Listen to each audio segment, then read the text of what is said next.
Thank you very much, Mr. Chairman, and thanks to the witnesses for joining us. I'm happy to participate in a rare hearing on the important bipartisan work of this committee. We don't agree on a lot these days, but the importance of the U.S. intellectual property regime to American innovation is indeed a value that we all share.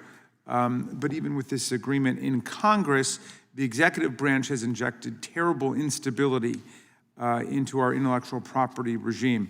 Innovation depends on stable and predictable rules that people can rely on to secure their inventions and property rights, manufacture their products, and attract investors and consumers to their businesses. But instead of fostering a stable atmosphere which allows people to innovate, the Trump administration has hampered creativity. Since he was inaugurated, Trump has revoked federal research grants to universities where scientists make significant new discoveries every year. He's tried to take over some universities. He's tried to cancel student visas.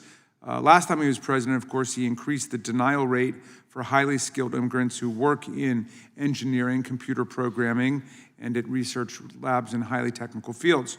Already in the first quarter of this year, Donald Trump's trade war against the world, except for Russia, has reduced the U.S. gross domestic product. It's raised prices on consumers, and it's encouraged businesses to hoard goods.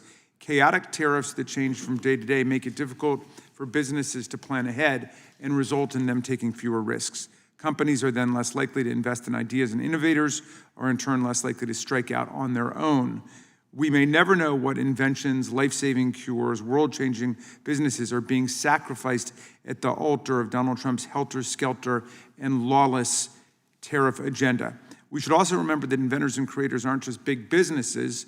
The heart of our IP system are parents tinkering with an invention at the kitchen table after putting the kids to sleep, aspiring songwriters waiting tables to pay the bills while chasing their dreams, and engineering students researching the next big idea. Yet now all of these people are having a tough time in Trump's America, a place where hope of that next big break feels further and further away. Investing in an idea is a risky proposition, but it's even riskier for the individual who has to go it alone. Finally, in most cases, intellectual property ownership is only as good as the ability to enforce that right in court. Every rights holder should be worried as we watch the all-out assault on the judicial branch unfold. A judicial system that doesn't work for everyone eventually won't work for anyone, and that includes IP owners. Despite these threats, the U.S. IP system is still lauded around the world for its ability to spur innovation and creativity. That is in part because our founders chose to promote innovation by protecting the rights of individual creators. Federalist 43, Madison wrote that the utility of the intellectual property clause will scarcely be questioned, and in the case of patents and copyrights, the public good fully coincides with the claims of individuals. Rewarding individual discoveries and creations has allowed innovation to flourish. According to a recent study, the U.S. is home to over half of the more than 10,000 AI startups across the 10 countries leading in AI.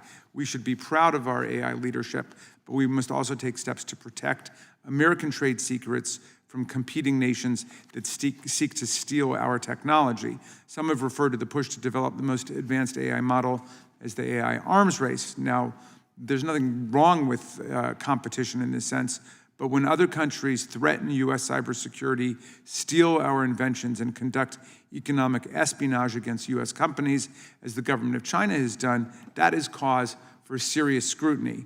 Just because we all agree AI systems should be secure from foreign threats does not obviate the responsibility, of course, for that AI platforms have to other rights holders and to consumers.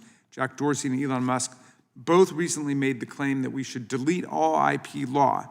I think that we can all emphatically reject that notion.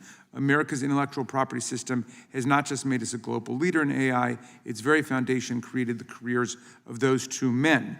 Intellectual property is the engine that powers our economy, drives innovation, jobs, and growth at every turn for all inventors, big and small, including Dorsey and Musk. Without a strong IP system, we risk losing the very spark that has made us such a leader in global innovation and opportunity. I look forward to hearing from our witnesses today, and I thank you, Mr. Chairman, and yield back.